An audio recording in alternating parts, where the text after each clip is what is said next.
Breaking news చూస్తున్నాం. శంషాబాద్ విమానాశ్రయంలో ప్రధానమంత్రి నరేంద్ర మోడీకి వినూత్నంగా స్వాగత పోస్టర్లు వెలిశాయి. వాట్ హ్యాస్పెండ్ మోడీ అంటూ ఎయిర్పోర్ట్ పరిసర ప్రాంతాల్లో పోస్టర్లు పెట్టారు. పాలమూరు రంగారెడ్డి ఎత్తిపోతల పథకానికి జాతీయ హోదా ఏది, పసుపు బోర్డు ఎక్కడా, నీ హామీలు అన్ని నీటి మూటలేనా అంటూ ఫ్లెక్సీలు పెట్టారు. రావణాసురుడు తలతో మోడీ బ్యానర్ను ఏర్పాటు చేశారు.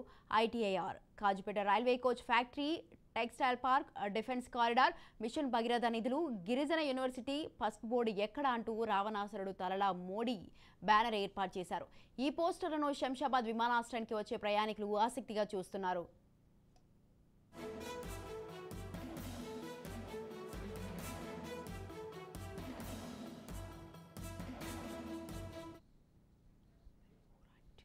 రైట్, ఇక ఇదే విషయంపై మరింత సమాచారాన్ని అందించడానికి మా ప్రతినిధి మహేందర్ రెడ్డి ఫోన్ లైన్లో ఉన్నారు. మహేందర్ రెడ్డి, శంషాబాద్ విమానాశ్రయంలో మోదీకి వ్యతిరేకంగా కొన్ని వినూత్న పోస్టర్లు అక్కడ వెలిశాయి. దీనికి సంబంధించి మీ దగ్గర ఉన్న అప్డేట్స్ ఏంటి? ఈరోజు నిజామాబాద్ మహబూబ్ నగర్ లో మోడీ పర్యటన నేపథ్యంలో ఆయన శంషాబాద్ నుంచి ఇక్కడ మన మహబూబ్ నగర్ కు ఆయన పోతున్న నేపథ్యంలో మరి శంషాబాద్ విమానాశ్రయంలో నరేంద్ర మోడీకి వ్యతిరేకంగా వినూత్నంగా ఒక స్వాగత పోస్టర్లు వేశారు. అయితే ఈ పోస్టర్లలో పాలమూరు రంగారెడ్డి ఎత్తిపోతల పథకానికి జాతీయ హోదా ఏది, పసుపు బోర్డు ఎక్కడ, మీ హామీలన్నీ కూడా నీటి మూటలేనా అంటూ ఫ్లెక్సీలు వేశారు.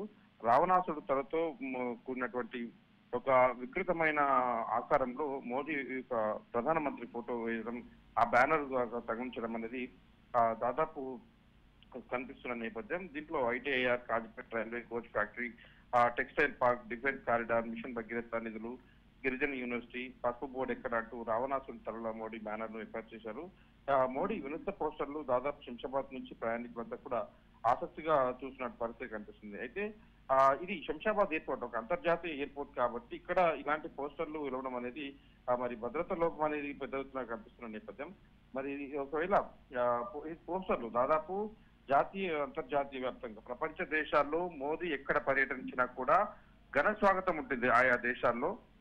అలాంటిది ఈ దశాబ్ద కాలంగా ఆయన పరిపాలన కావచ్చు ఇవన్నీ ఉన్న నేపథ్యంలో ఈ అన్ని దేశాలతో కూడా ఒక సత్సంబంధాలు నెలకొల్పుతూ దాదాపు భారతదేశంలో ఇప్పటి వరకు కూడా ఎక్కడ కూడా ఉగ్రదాడులు రాకపోతా ఇలాంటి దాదాపు ఇవన్నీ కూడా మనం చూసాం. అయితే ఇలాంటి నేపథ్యంలో ప్రపంచ దేశాలన్నీ కూడా ప్రధానమంత్రి మోడీకి ఒక సాదర స్వాగతం పలుకుతున్న నేపథ్యంలో మరి సొంత దేశంలో అది ఒక అంతర్జాతీయ విమానాశ్రయంలో మరి ఇలాంటి పోస్టర్లు వెలవడం అనేది రాజకీయాలు వేరు, వ్యక్తులు వేరు, ఇక్కడ ఉన్నటువంటి ప్రధానమంత్రి హోదా వేరు, ఇక్కడ పార్టీలు వేరు. దాదాపు మరి ఒక ప్రధానమంత్రికి ఇలాంటి స్వాగత ఏదైతే బ్యానర్లు కట్టడం అనేది పెద్ద ఎత్తున చర్చకు దారితీస్తుంది. ఇది దేశ ప్రతిష్టలు కావచ్చు, దాదాపు దేశ ప్రతిష్ట చేసిన ఇబ్బంది కలిగినట్టుగా అనిపిస్తుంది. ఇదంతా కూడా చూస్తున్నట్టుగా ఉంది.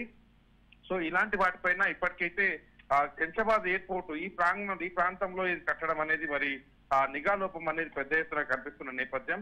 ఇదంతా కూడా విదేశీయులు హైదరాబాద్ దాదాపు అంతర్జాతీయ స్థాయిలో ఒకవైపు విస్తరిస్తున్న నేపథ్యంలో మరి ఇక్కడ నుంచి అనేక మంది విదేశీయులు కూడా ఇంటర్నేషనల్ ఎయిర్పోర్ట్ కాబట్టి అనేక దేశాలకు ఇక్కడ నుంచి కనెక్టివిటీ ఉన్న నేపథ్యంలో ఎవరెళ్ళా కూడా ఈ దారింట వెళ్లాల్సిందే. మరి అలాంటిది ప్రపంచ దేశాలకు ఉన్నటువంటి వారందరూ కూడా ఇటుగా వెళ్తున్నప్పుడు ఈ ప్రధానమంత్రి మోడీ ఇలాంటి విస్తృతమైనటువంటి ఈ పోస్టర్లు చూస్తూ దాదాపు మరి వారిలో కూడా ఒక ఆలోచన వస్తుంది, సొంత దేశంలోనే ప్రధానమంత్రికి ఇలా ఉందా అన్నట్టుగా అనిపించేలా చేయాలనే ఉద్దేశం కావచ్చు. మరి ఇది మొత్తానికైతే ప్రధానమంత్రి మోడీ పోస్టర్లు అనేది దాదాపు ఇలా చేశాడు. దీనిపైన ఇప్పటికీ కేంద్ర నిఘా వర్గాలు కూడా అలాగే కేంద్ర ఇంటెలిజెన్స్ కూడా దీనిపైన దర్యాప్తు చేస్తున్నట్టుగా తెలుస్తుంది. దీనికి బాధ్యులు ఎవరైనా సరే దీనిపైన కఠినంగా చర్య తీసుకుంటారు. అవసరమైతే దేశ ప్రధాని కాబట్టి ఇక్కడ వ్యక్తిని కాదు చూడాల్సింది, పార్టీని కాదు, ప్రధానమంత్రి హోదాలో వస్తున్న నేపథ్యంలో మరి ప్రధానమంత్రికి అవమానించడం అనేది చూస్తున్నాం. మరి దీనిపైన దేశద్రోహ చర్యలు కూడా తీసుకునే అవకాశం ఉన్నట్టుగా కనిపిస్తుంది. గతంలో కూడా ఏ రాష్ట్రంలో ఇంతలాంటి అవమానాలు జరగలేదు. మరి ఇప్పుడు తెలంగాణలో ఈ రకంగా గతంలో కాంగ్రెస్ పార్టీ సిడబ్ల్యూసీ సమావేశం హైదరాబాద్ లో ఏర్పాటు చేసిన నేపథ్యంలో స్కామ్ మొత్తంగా కూడా కాంగ్రెస్ పార్టీ అంటేనే స్కామ్ దారులు అన్నట్టుగా పోస్టర్లు వెళ్తాయి. ఇప్పుడు ప్రధానమంత్రి వస్తున్న నేపథ్యంలో ఈ రకంగా అక్కడ కేవలం ఫోటోలు పెట్టేసి ఆ స్కామ్ లకు సంబంధించినటువంటి ఆ పేర్లను మాత్రమే అప్పుడు వాళ్ళు వాడారు. కానీ ఇప్పుడు ఒక ప్రధానమంత్రి నరేంద్ర మోడీకి దాదాపు ఒక రాక్షసమైనటువంటి ఒక మొహాన్ని తగిలించి దాంట్లో కూడా ఆ మొహంలో చాలా వరకు వికృతంగా తయారు చేసి ఇవన్నీ కూడా ఒక 10 తలలు అంటించి దాంట్లో ఉన్నటువంటి క్వశ్చన్ సో ఇదన్నీ కూడా కేంద్ర ఇప్పుడు ఎయిర్పోర్ట్ లో ఉన్నటువంటి ప్రస్తుత నిఘా లోపం అనేది కనిపిస్తుంది. మరి పోలీసులు ఈ వ్యవస్థలన్నీ కూడా ఏం చేస్తున్నాయన్నట్టు క్వశ్చన్ మార్కులు వస్తున్న నేపథ్యం. ఇప్పటికైతే దీనిపైన కేంద్ర ఇంటెలిజెన్స్ అయితే దర్యాప్తు చేస్తుందని తెలుస్తుంది. ఎవరు దీన్ని కట్టారు, ఎక్కడి నుంచి వచ్చారు, దీనిపైన పూర్తిగా ఆరా తీసేందుకు ఏర్పాట్లు అయితే జరుగుతున్నాయి. సో చూడాలి దీనిపైన ఎంతవరకు మరి విచారణ జరుగుతుంది, మరి ఎవరు దీనికి కారకులు, మరి దీనికి కారణం ఎవరిని పట్టుకుంటారని దానిపైన అయితే ఆసక్తి నెలకొన్న పరిస్థితి కనిపిస్తుంది. Right, thank you Mahender Reddy, thanks.